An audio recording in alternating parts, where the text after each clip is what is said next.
today's Crisis Communications Masterclass for Rural Electric Cooperatives. I am Gerard Braud.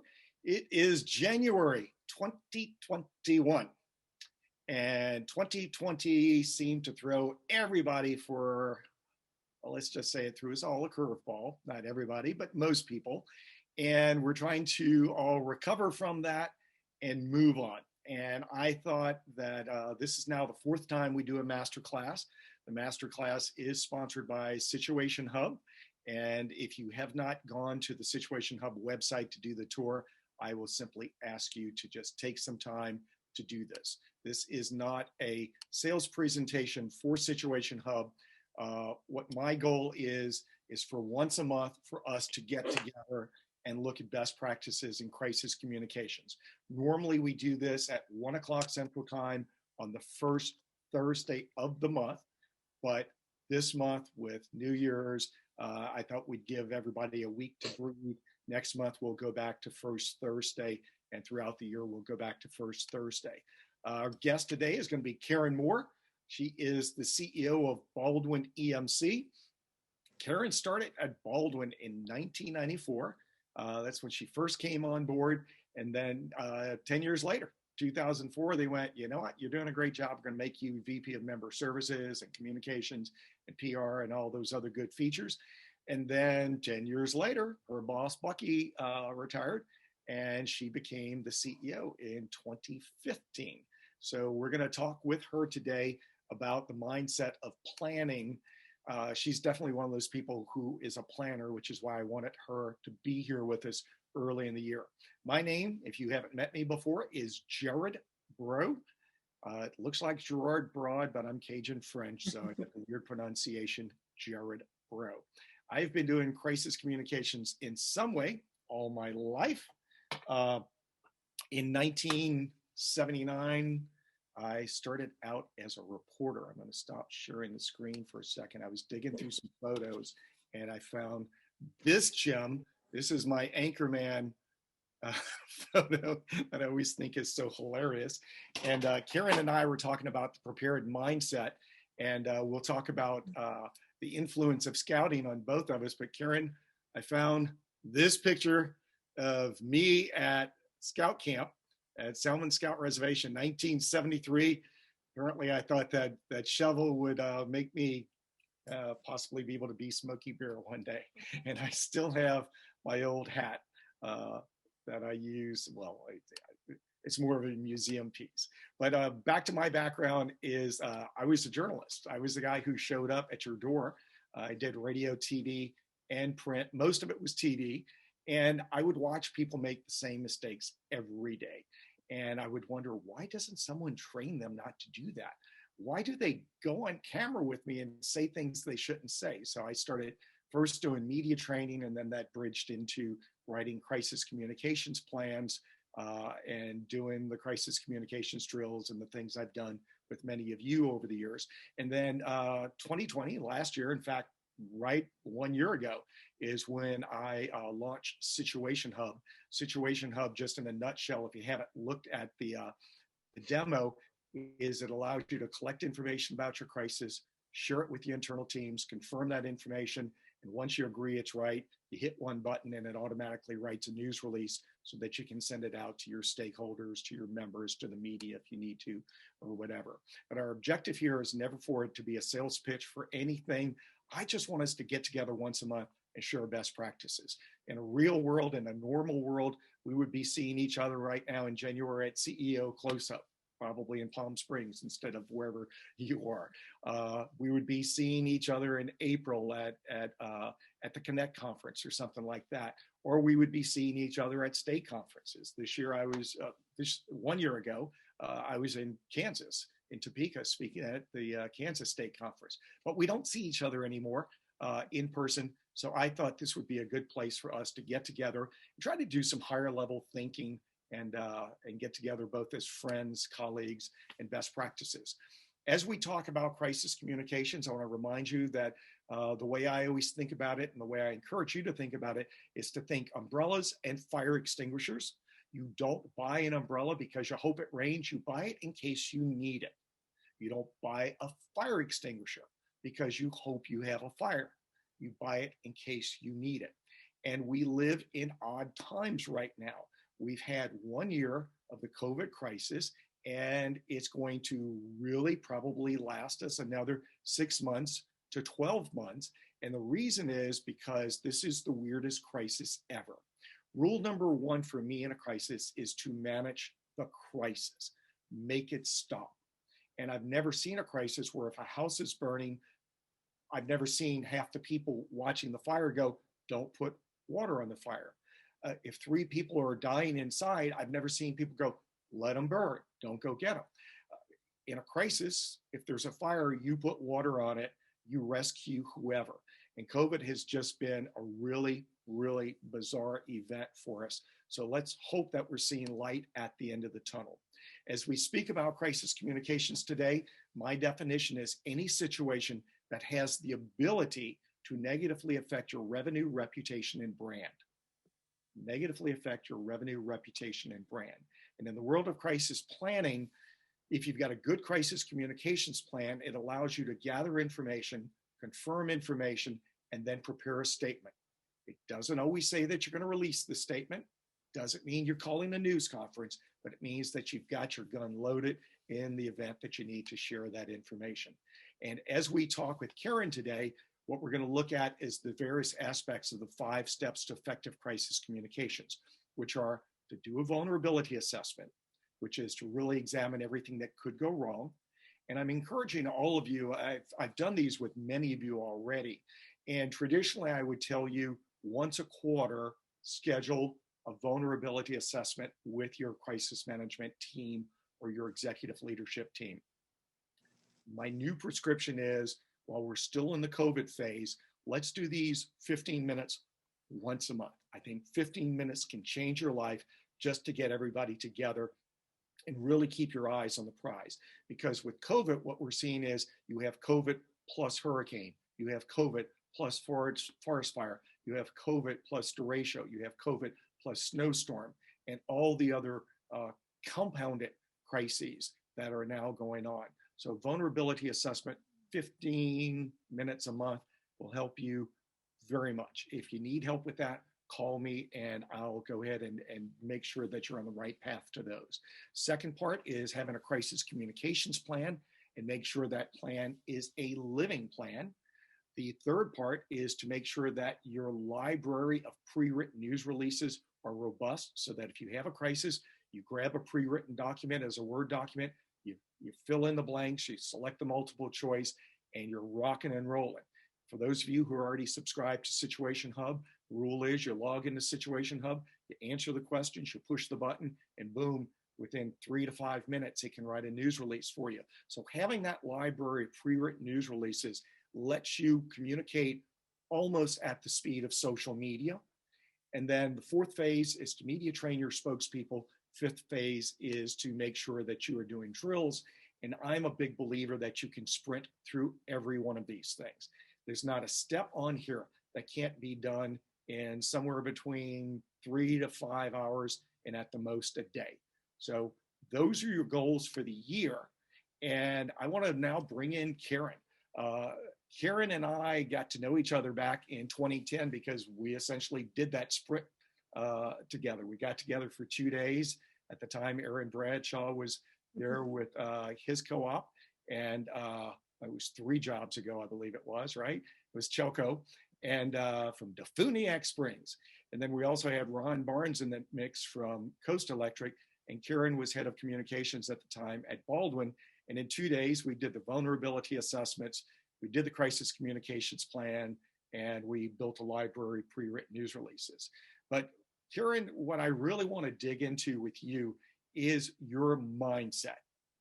There are executives and folks in the co-op world and really across all industries where I can easily break it down between those who get it and those who don't get it. And you have always been one of my champions because you get it. Why do you get it? And why do you think some of your colleagues never have and never will?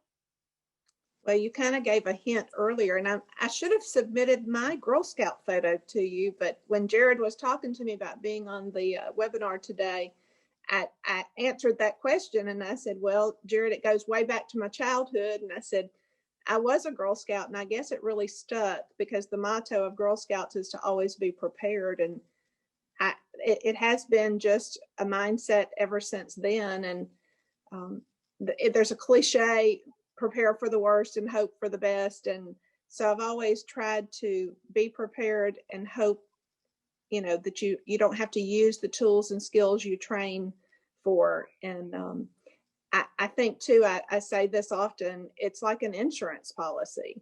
All of us have insurance policies, and you hope you never use them. And that's the same thing when we developed the crisis communication plan with Aaron and Ron and our teams. We all agreed, it'd be great if all of this effort we put into the 2 or 3 days we spent together, it'd be great if we never used this. But we unfortunately have used it, and you're glad to have it. And I was thinking as you were speaking, Jared, and it took me back to 2010. We had an employee injury within days of us developing that book. And at the time, our CEO was Bucky Jenkins. And when Bucky came to me and told me the scenario, I said, that is in our book. And he was so impressed. I mean, he was like, what timing? It was unbelievable, the timing of us putting that book together. And it increases your level of confidence because you're emotionally tied to the people. When they say the person's name that's been injured and burned, you can't help but your heart sinks and your emotions start seeping in a little bit. So to have that drafted and just have to fill in blanks made it so much easier. But I will also share that we prepared and we filled in the blanks because there was the 911 call. It was public. It was over the radios. So we didn't know, but we sat back and waited for the media to call and inquire about the accident. And in that scenario, the media never called. But being prepared and having it ready just gave us a sense of relief, really, that we weren't on the fly just making it up. That's a great jumping off point, the idea of being on the fly, because I've watched certain personalities and I can't always put my finger on it. Some people just think they can wing it. And I have always said that if you wing it, you crash and burn. Talk to me a little bit about what it was like before you had all these things and the difference between the before you did your planning versus now that you've got all these tools. With the tool, I would say we perform calmly and we're confident. And I would say prior to that, it was a little more chaos. and I don't wing it well. I usually, did you say crash and burn or something to that effect? I think that's probably the results of me winging it, and that's not a good feeling. And I think if you do that once, you probably would learn real quick the value of having the tools in your toolbox and ready and sharp, already ready to go. So I don't know why people would wing it. I don't think that's very wise. I've observed to some extent human denial, perhaps the belief that people can figure it out real fast. There was a client I was working with or trying to work with. His PR person had come to me, and they were a major shipping company in the port of Los Angeles, where news helicopters fly over every day, and the cargo that they handle is hazardous. And there were all kinds of reasons to have a plan. And when he went to his boss simply went, "Yeah, we'll just figure it out the day of." And fortunately for that PR person, his boss, left, and he was able to put everything in place. Let's talk a little bit about bringing the bosses on board. So you're the boss now, you're CEO of Baldwin Electric, but back when you were in that VP role, and Bucky, who you mentioned a few minutes ago, was the boss, did it take much convincing to get him on board? What was that conversation like? Do you recall? It was probably better than most, even though Bucky comes from an engineering background. He was an excellent communicator and he understood the value of good communication. I think probably because prior experiences had taught him that, and he had had some opportunities to find value in communicating. So it was not very hard for me. But if you're asking me what advice I would give someone today in approaching their boss, if that's, I would again use the example of an insurance policy. Co-ops have all types of insurance. I mean, many kinds of insurance. So if you want to use that example as, this is an insurance policy, because really it's not if, but when. I think another option I would use if I was trying to sell my boss is pull up co-op stories from across the nation. And that's not hard. You don't have to dig very deep. No. And they do have dissident groups throughout the country. And if you can pull up some of those examples and convince them that no one is free of these attacks. It doesn't matter what state you live in, because some of the groups are formally organizing and spreading into states they didn't start in. And so I think that's great examples to say, are we ready? Should they be knocking on our door? And ask if it's a budget consideration, then encourage your boss to ask the board. If you leave the co-op today and walk out the front door and face a news camera, are you ready to answer the questions? And so, and you may be getting to this later, Jared, but we have had some media training with our board as a result of the crisis communication planning. So it has to go all the way up through the CEO and through to the board to make them understand, I guess, the risk that they are taking by not being prepared. That's what I would approach it from. So let's talk about media training. That's step 4 in the 5 steps of effective crisis communications. You are one of those individuals that I love because you do it on a regular basis. Mm-hmm. You and your team go through it with me every couple of years, and then you train one another before you ever have to do an interview, and your entire board has been through media training multiple times. So tell the group here that's with us on this masterclass today, why has that been so critical and so important for you? And speaking from personal experience, it's much like public speaking. If any of you have done Toastmasters, the more you do it, the better you get, the more confident you get, the more polished you appear when speaking. And no different with a camera in front of your face. It's public speaking, and I'm guilty. I don't think I have practiced myself, and it's been a while. COVID, we've done very little training in the past 12 months. So we try every 2 to no more than 3 years, put our staff and our board and our communications team, anyone we think could find themselves in front of a TV camera. And the thing I like to tell them is, because some of them say, oh, I probably really won't, I probably really won't. And I turn it around and I say, how often do you speak to the members of this co-op? So really what you're learning in media training is going to be valuable to you, even if it's a one-on-one conversation with a member. And it doesn't have to be face-to-face. It can be over the phone, because at any time a member can throw a curveball to you or a question that you're not prepared for, but you are practiced in how to respond. So media training, to me personally, is more than just the camera. It's really helping you be better prepared to respond to your members at any time. And so the board has used that. They say, we run into members at the grocery store or the theater or wherever. And so I tell them, by practicing on the camera, that makes you even better when you're face to face with a member. And so they've really accepted it very well.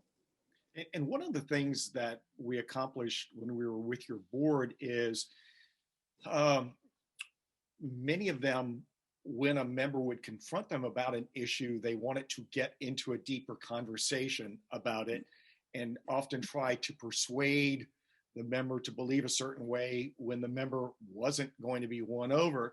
And the methodology that we really taught them was to use two ears versus one mouth. Uh, if you look at the proportions of what God gave you, you got two ears and one mouth, use them in that proportion.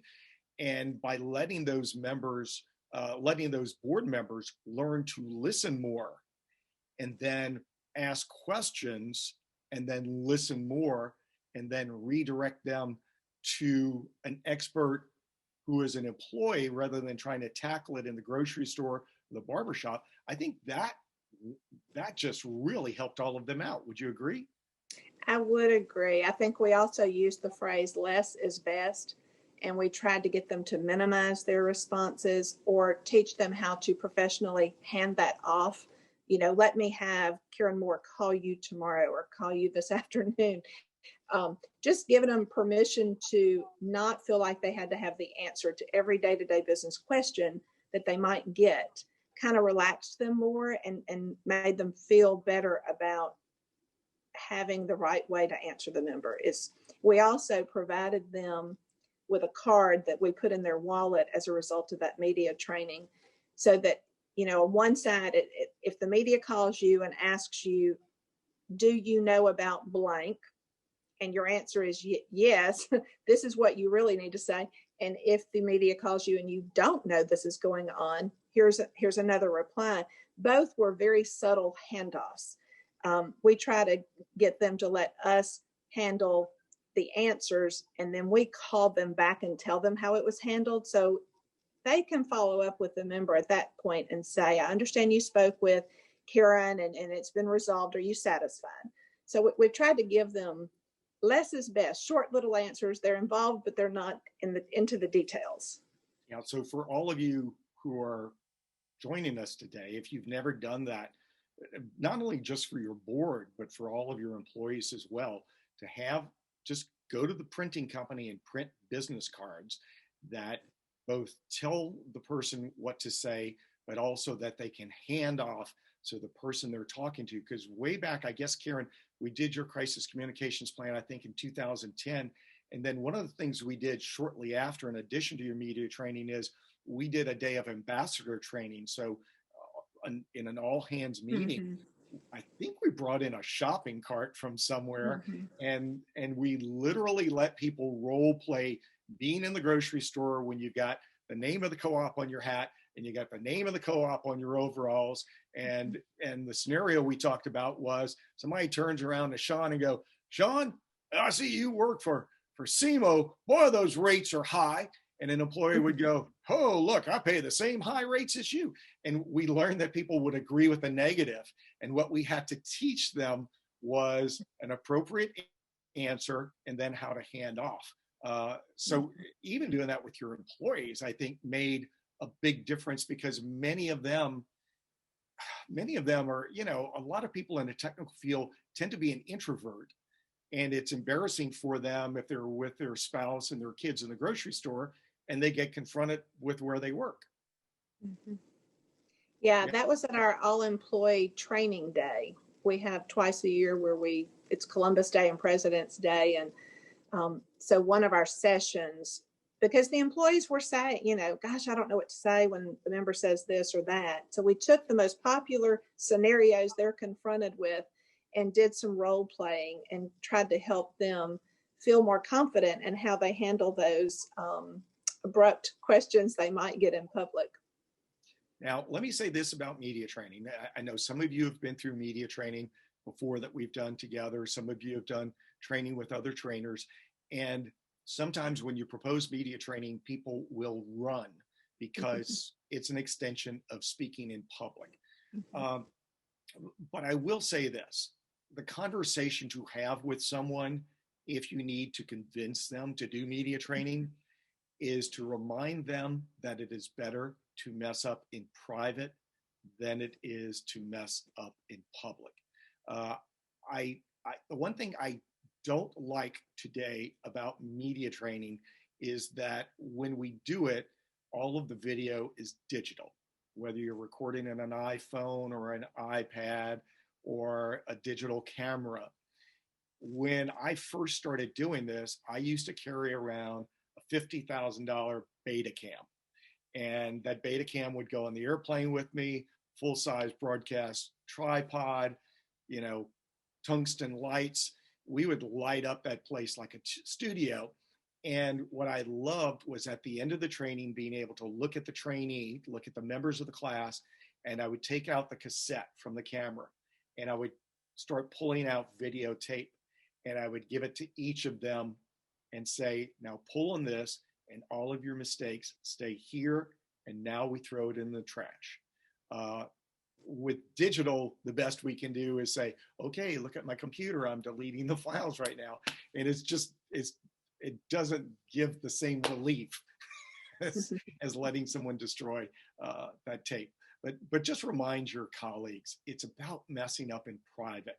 I often in media training show a videotape of a guy who in 12 seconds lost a $700 million project. And quick story behind that, if you've never watched that video before, I need to put it online for you all. But a guy was building a chemical plant. It was his job. He was the executive in charge of a $700 million chemical plant in the industrial corridor between Baton Rouge and New Orleans, near where I live. And he was asked by a reporter. There were lots of protests. People didn't want the plant in the community. They were afraid of pollution. They were afraid of cancer. And he was asked the question, will this plant pollute? And he was a quiet introvert who said, well, yes, we're going to make caustic chlorine, BDC, VCM, and PVC, and our permit is essentially a license to pollute. And in 12 seconds, a $700 million job went down the drain. So the phrase cancel culture has been used now, but people have always had a mentality of opposition to something they don't want. And that gave the protesters and the activists the cause to go back to the Department of Environmental Quality.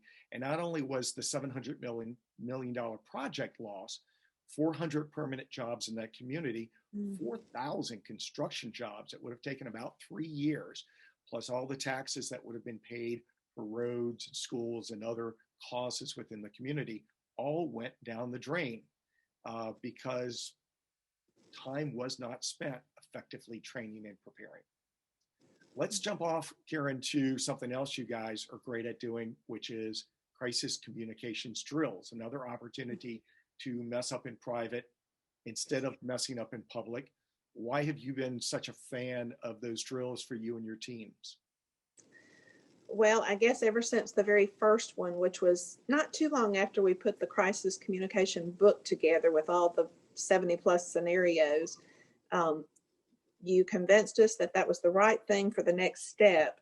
And we made that step. And after the first drill, I was a fan because I truly felt tested, and it felt so real as you took us through it. And it wasn't one test, it was multiple, because out of the 70 scenarios in that book, I think we were pulling 2 or 3, and we would think it would be one, and then we would get information, more information about the crisis that would make us pull out another one. So we were using multiple and combining. And if I remember right, that first drill involved a fatality. And at the moment you delivered that news to us, it was kind of progressing along. I really felt my heart drop because, again, you feel like it's your real employees, and I just really felt tested, more so than I thought I would. When you said drill, I was like, oh, okay. But then as we went through it, it really did test us. So ever since the first one, I was a fan. And I will say that, we put the book together, yes, for your communication team, but there's also another side to that it should be a book that anyone in your co-op or company, I don't know who else on the phone, but your company should be able to take that book, and it is step by step. So if your communication team is away from the office, or they're all out sick with COVID, maybe, heaven forbid, anybody in the company should be able to use that book.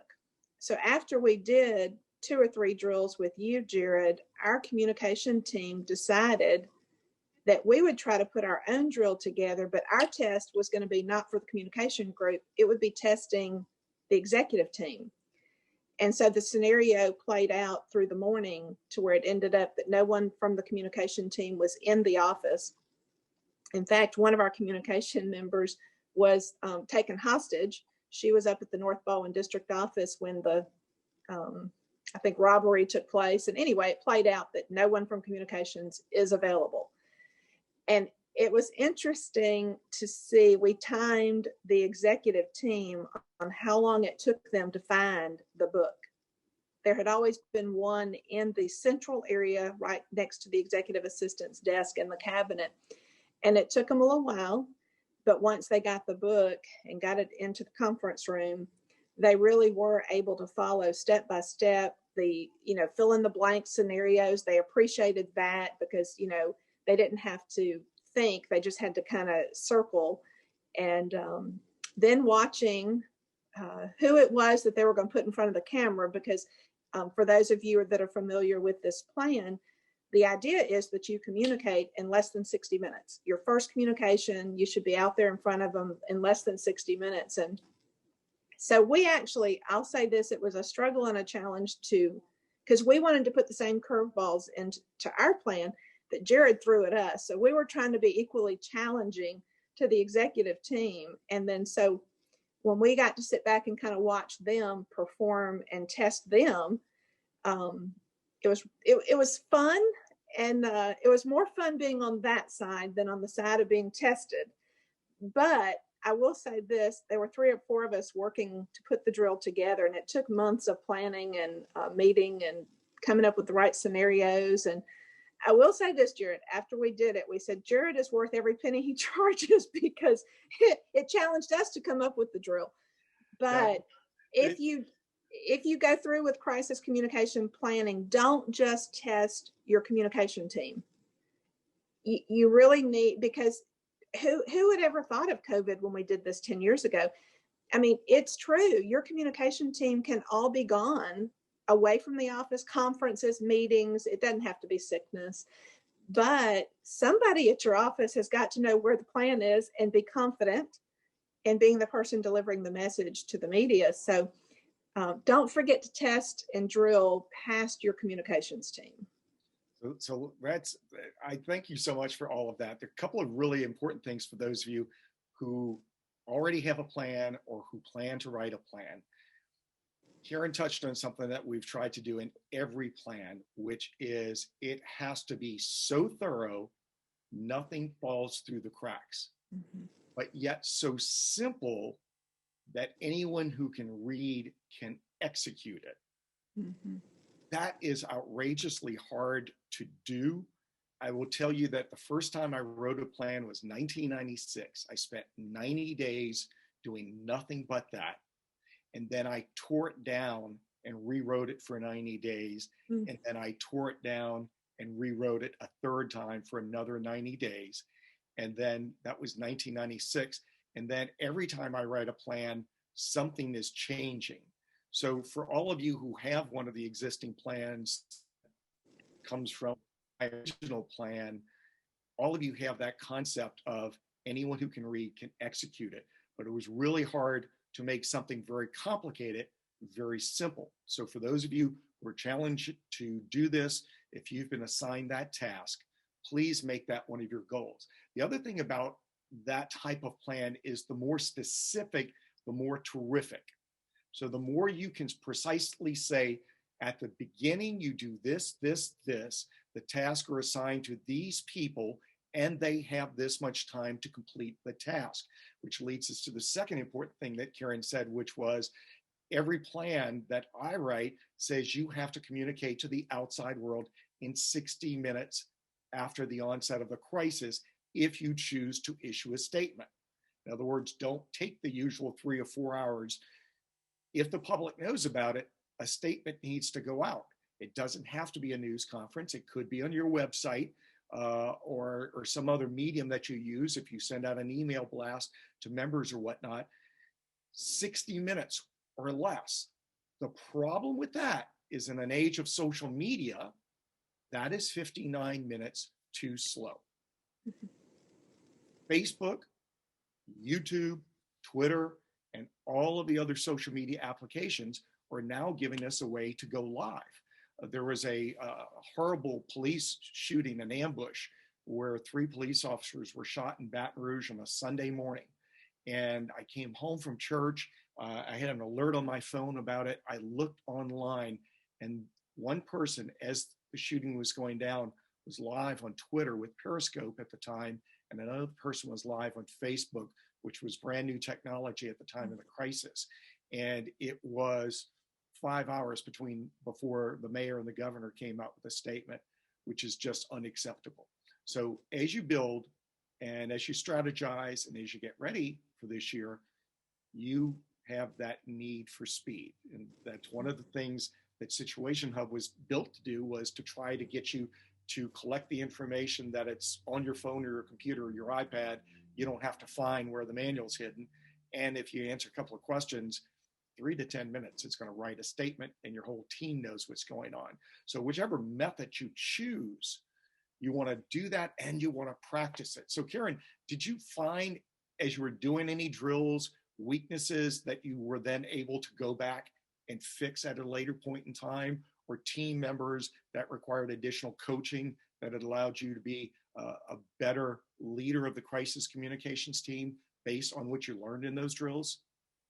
Certainly. And to recall specifically what some of those were, it's been enough time. I probably can't think of a specific example, but one thing we liked to do after each drill was we all came into the conference room and had more or less a debriefing. And we talked through how everybody felt at different points. Did they have the confidence? Did they have the tools? And so we would critique at that point and then look for opportunities to train and improve before the next drill. One of our takeaways, I do recall, is the communications team decided to do I think it was once a month or once every other month, we would go into the conference room and we would just pull out one of the crisis plans from the book. We would pick random ones and we would drill each other. You know, we would take turns being the media interviewer and the other person being the communications person for the co-op. So we would just kind of reverse roles and do some role playing. And it doesn't sound like much, but again, I go back to Toastmasters because that was a weekly training I did years ago. And the more frequently you do this, the more comfortable and confident we would get as a team. And we knew, you know, some things are going to get in your way and you're going to have to postpone the training. And we would go a couple of months before we would get back together and pull those scenarios out and test each other. And you could tell that we would get a little bit rusty in between. So it's really important if you can make the time, you know, and that's just part of your preparation and training that you do. It does make a difference. One of the things you also did was we did a drill together in which you asked for a scenario that was so specific that no employee could be the spokesperson, and that it would have to be the board president. Yeah. Yes, that was after our board had done a media training session or two. I don't remember at what stage we did this. It's been a few years ago. We did ask them, we had been telling them about our drills and how much it had made us feel more prepared should that day come. And we asked, would they like to participate in their own drill? And so they did come, and Gerard conducted that drill for them. And I don't, yes, I do remember. There was a member inquiring about board travel and board pay. And that was a question that we were not satisfying the member, and they demanded to speak to the board, and they showed up here on board meeting day. This is the drill. And so we let the board speak for themselves. And number one, it made them appreciate the communication team for speaking on behalf of the co-op. That they really didn't like doing it, but I'll give them an A+ because they went through the exercise. I will say this, that the first board person to speak at the mock media interview down the hall in the conference room got so flustered they were just choking and coughing to the point they couldn't talk, and they weren't putting on. Right. They got so nervous, but it was great practice. So she excused herself and came back to the boardroom and told them that, I've just taken on to this choke and I can't talk. And then the vice chair had to go down the hall and answer the media questions. And I'm laughing because I'm remembering the responses, and it was pretty funny. They were not prepared at all, but it showed them how important it was that they get prepared. And they bought into this. And if we say, it's the year, we need to do some more media training, they're eager to sign up. Well, there's not a sales job we have to do, because they saw and felt the importance of it that day we drilled them. And one of the other things that I'll mention to all of you is per diem and travel are just a perfect crisis waiting to happen. And in vulnerability assessments, step 1, we talk about looking at what could go wrong. And there have been many boards that the way to solve the crisis is to change the wording on how per diem is awarded.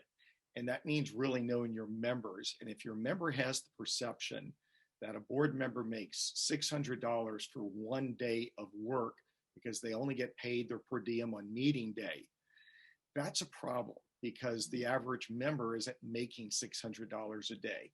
And to be able to artfully explain that this is payment $600 for 30 days of work or 31 days and not just one day and not just 2 hours, certainly is an important thing. And likewise, the whole travel issue, especially the concept of bringing a spouse and knowing how often the GM will whip out the credit card and pick up the meal, just really do your due diligence on the issues of transparency. And then, Karen, you also mentioned how groups are organizing, and whether it's against rates or pro solar or pro wind or capital credits, all across America, Facebook has really created a perfect storm for people to attack an organization. I know you have had your own, shall I say, experiences with people with fringe opinions, even to the extent that we did training before the annual meeting because we knew that there would be one or more protesters at the annual meeting. You want to share a little bit of that without breaching anything that would be confidential to the organization? Sure. We did have a very upset member who years ago started by protesting on the front lawn of our corporate headquarters, and he stayed out on the corner with banners, and then it led to loud music and his microphone just announcing how corrupt we were. And he showed up at several annual meetings, and then one particular year that Gerard is talking about, he kept, I guess, elevating his, I really don't even know what to call it, but I'm trying to be really nice, huh? Rhetoric. It was really off-based conspiracies of things that you were doing that you weren't really doing. Yeah. And so when he showed up at this last annual meeting that he attended, he showed up with a briefcase. We always have law enforcement.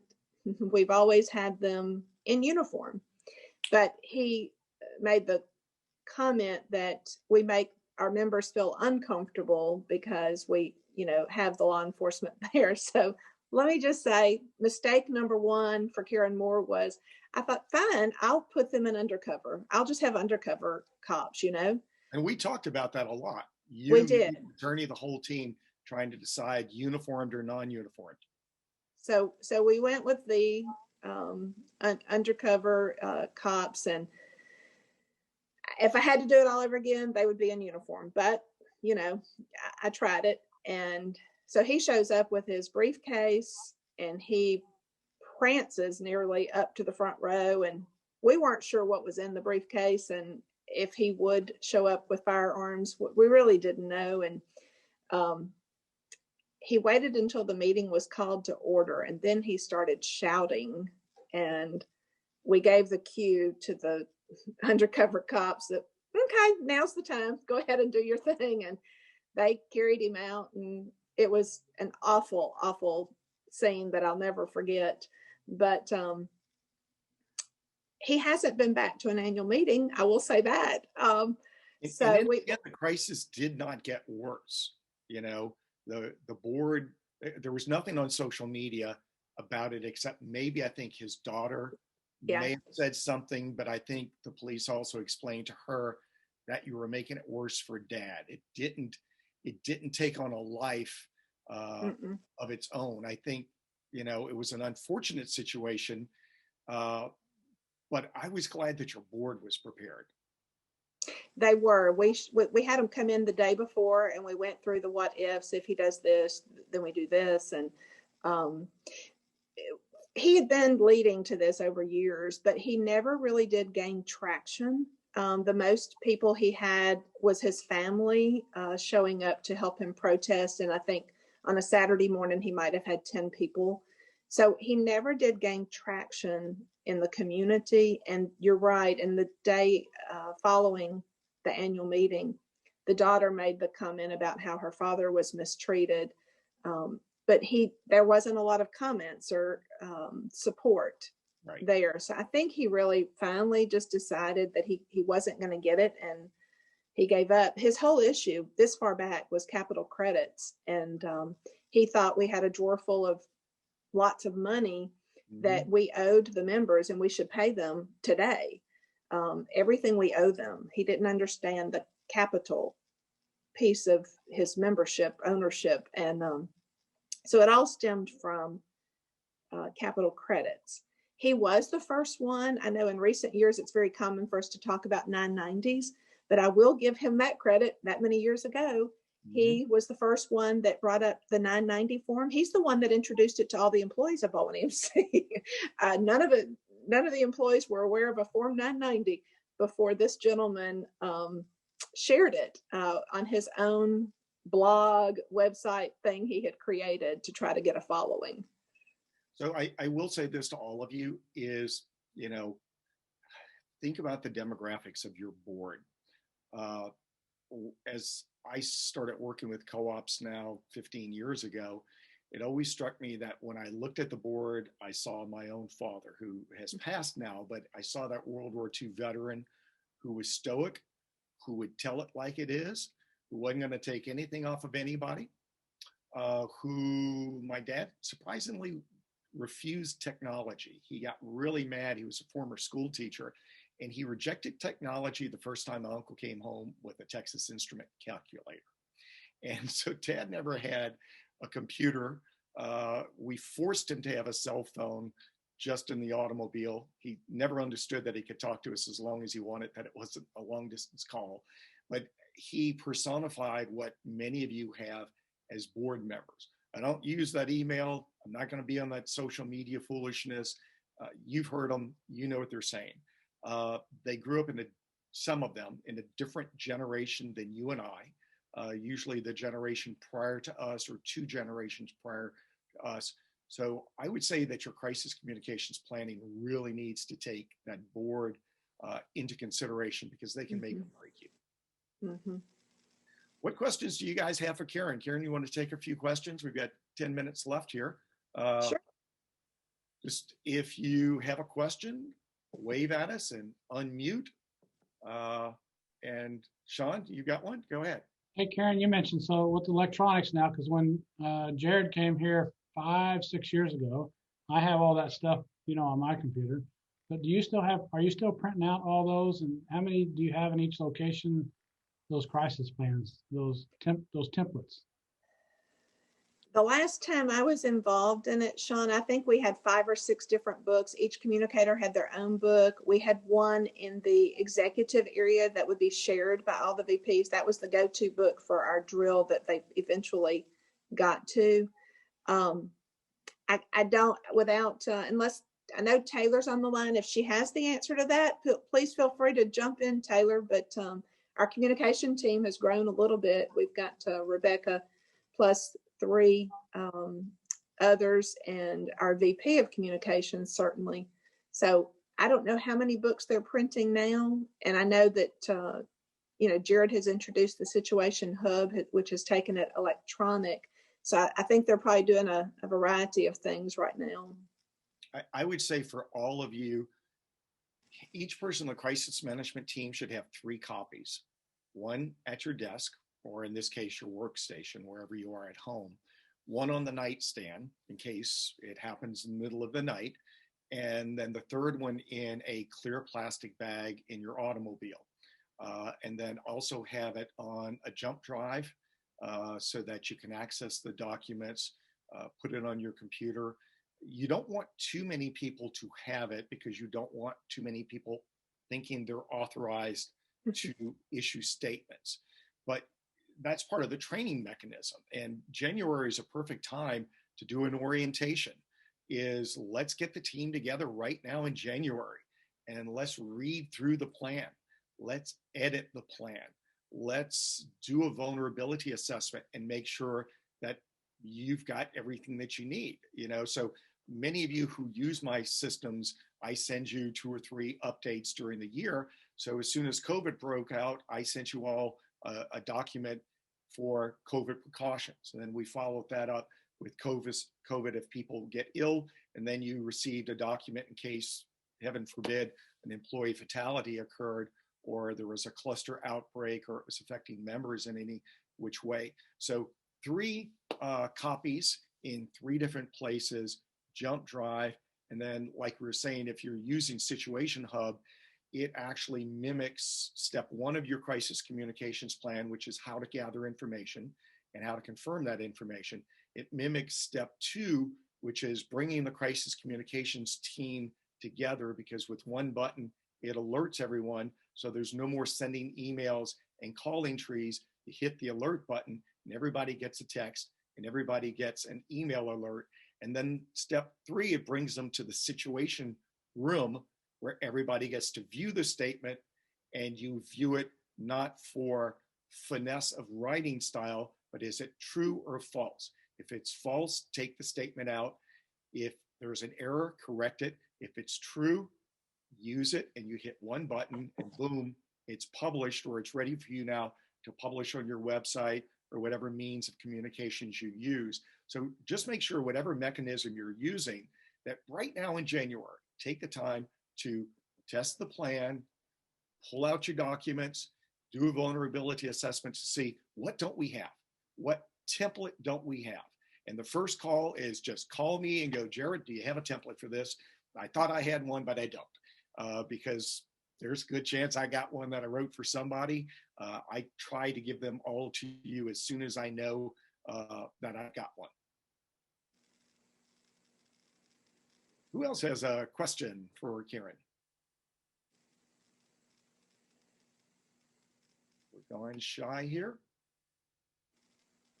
Okay, if no one has a question, Karen, do you have any final thoughts? I'm going to put up on the screen something that I always do, because I know sometimes people are afraid to ask questions, or you've got something so controversial that you want to do a call with me. So if you need to do a call, there is my link. It's Calendly, which is really hard for me to say. And if you need more than 15 minutes when you do that, let me know.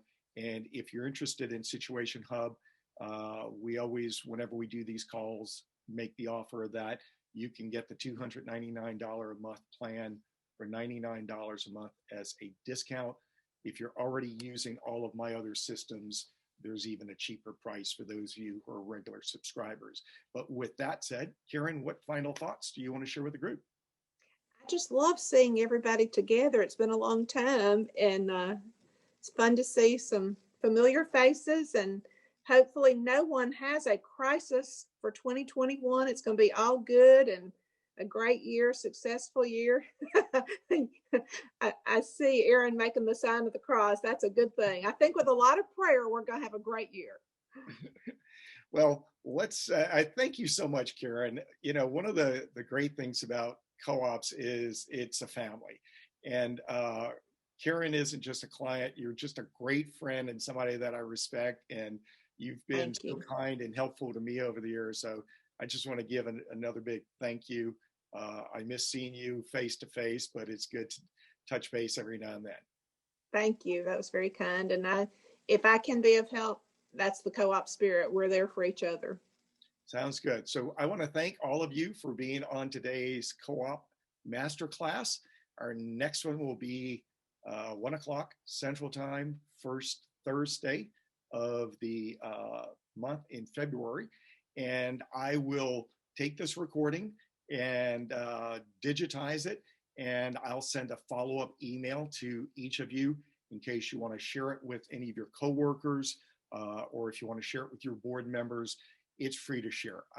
Give it away to as many people as possible. If you like the classes and you have ideas for topics, by all means, let me know. We were talking about, we're going to have Sean on in a couple of weeks. He and a couple of other co-ops have just, I think, been doing some great video work and blogs and podcasts, different organizations, really building equity. I do want to do a session just on social media for crisis communications. And so if you've got an idea, send me the email. And if you want to be a guest, let me know what your topic is. Happy to bring you in. For the time being, the challenge to you is sprint through the big task. There are 5 steps to effective crisis communications. If you just tackle one, it's one more than you tackled before. And it puts you one step further to joining Girl Scout Karen Moore and Boy Scout Gerard Braud on the pathway to being prepared in 2021. Love you guys all. Be well. See you next month.